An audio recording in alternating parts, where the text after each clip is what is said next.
Hello বন্ধুরা, তোমরা সবাই কেমন আছো? আমি তো ভালোই আছি। আমি অর্পিতা, তোমরা দেখছো অর্পিতা বর্মন চ্যানেল লাইফস্টাইল। তো চলো একটা রেসিপি শেয়ার করি তোমাদের সাথে। বসে থাকতে থাকতে গল্প করা যাক। আচ্ছা, তোমরা সবাই কমেন্ট করে বলো তো তোমাদের সবার বাড়ি কোথায়। কাঁচা কলার একটা কোপ্তা বানাচ্ছিলাম।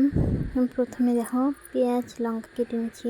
তারপর কলাটাকে সিদ্ধ বসিয়ে পেঁয়াজ কুচি, তারপর লঙ্কা কুচি, তারপর দিয়ে দিবে স্বাদ মতো লবণ, মতো হলুদ গুঁড়ো, একটুখানি জিরে গুঁড়ো দিয়ে দিবেন।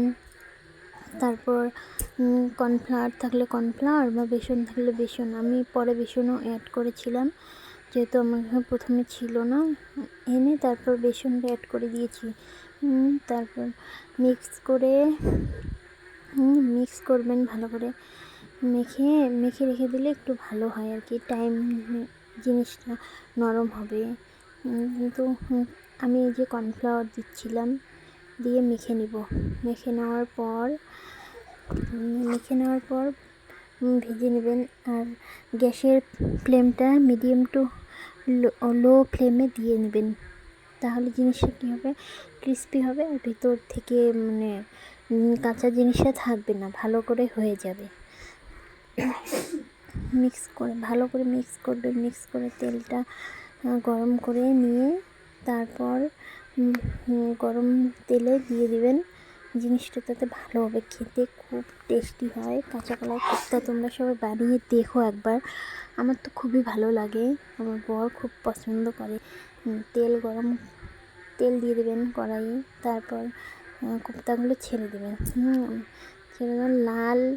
লালচে করে বাদামি করে ভেজে নামিয়ে নেবেন। খেতে যে এত টেস্টি হয়, আপনারা না খেলে বুঝতে পারবেন না।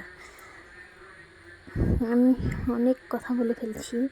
আমি ইউটিউবে নতুন জয়েন করেছি, তোমরা প্লিজ আমার পাশে থেকো, সাথে থেকো। আমার ভাগনা আমার ক্যামেরা ধরছিল, তাই আমার মুখটা একটু দেখিয়ে দিল তোমাদের। না, আমার পকোড়া ভাজা হতে হতে ও বলছিল, মামি আমি কিন্তু খাবো একটা। নামানোর সাথে সাথেই খেয়ে ফেললো। ও বল এত টেস্টি, তোমরা সবাই দেখতে পারবে। লাস্টেও রিভিউটা দিয়েছে, বললো মামি খুব ভালো হয়েছে। দেখুন, শেষ পর্যন্ত দেখতে থাকুন ভিডিওটা। কাঁচা কলার এইরকম ব্রাউন করে